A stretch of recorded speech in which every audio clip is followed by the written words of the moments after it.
Hello, we're Stephen and Elaine. We have a passion for traveling and love learning as much as possible about different places, cultures, and people as we travel the world. Today we learn more about South Korea's history by visiting a palace and an underground museum.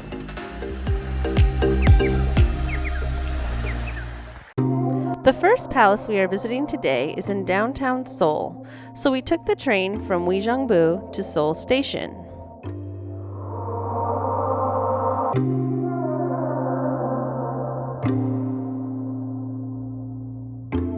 We went to Gwanghwamun Square in Jongbu, Seoul, South Korea, to see King Sejong. To get to the museum, you walked around the monument and down to the basement.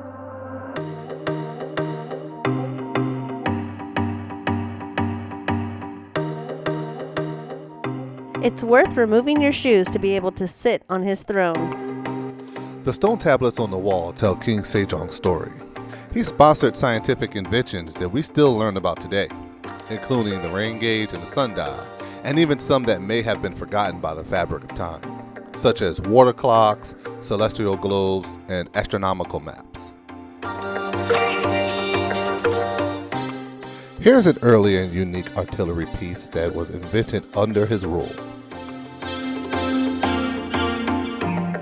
After learning about King Sejong, we headed back up to the street level to head to our first palace, Jongbu Kaigong.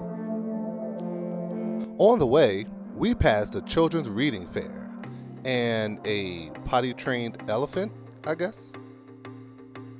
Jongbu Kaigong, or Gyeongbokgung Palace, is set within a large park in Jongbu, Seoul, South Korea.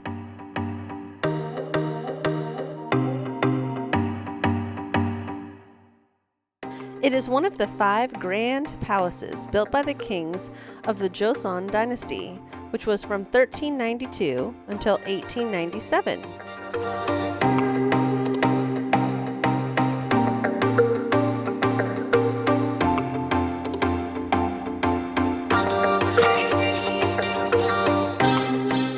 This palace was built in the early 1400s.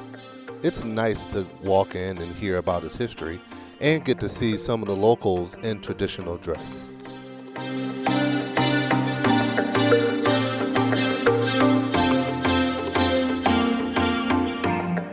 In front of the palace is where we met up with our tour guide. By the late 1500s, this palace was almost completely destroyed with the Japanese invasion of Korea. By the early 1600s, it had been re-restored and is currently the most detailed palace. It was extremely ornate and mesmerizingly beautiful.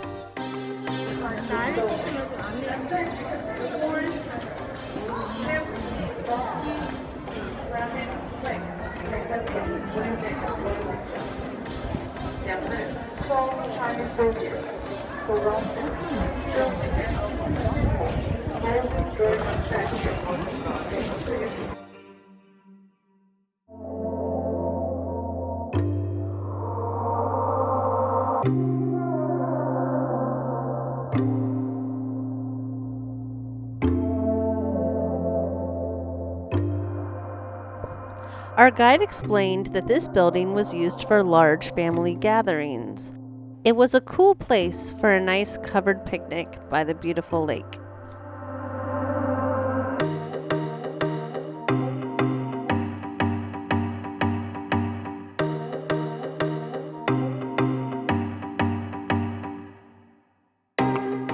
It was here that we met up with some Korean teens wearing traditional clothing.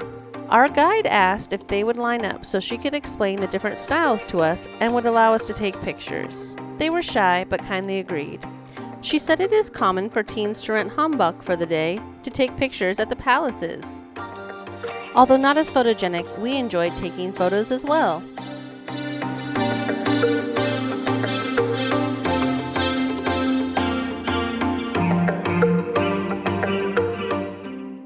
The buildings that make up this complex were designed in accordance with traditional palace layouts. The buildings and structures include 3 gates and 3 courts, the administrative, royal residential, and official audience courts. Heating these structures were no easy task.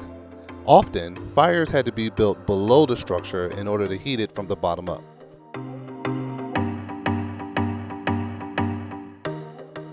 Here you see the Queen's Garden. It was so beautiful. It had its own pavilion and a tiered garden bed, which includes over 56,000 specimens of various species. So I'm guessing somebody had to count those? It was easy to get lost in time inside the palace. You felt so safe and secure, and everything was so serene. Once in a while, you'd get a glimpse of the city and remember that we were right in downtown Seoul. And this was the secret garden. It was kept as natural as possible and only touched by human hands when absolutely necessary. It served as a beautiful oasis where the king and other royals could enjoy a peaceful nap.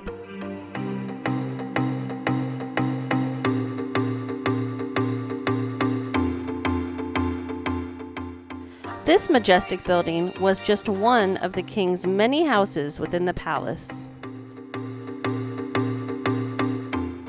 We hope you enjoyed exploring this beautiful palace with us and will join us in the future as we explore this awesome planet. If you enjoyed this video, please subscribe below to help us fund more amazing adventures as we travel the world. Joseon Dynasty, I don't know. Changdeokgong, Jongnogu. This is terrible. Why is Hangul so hard?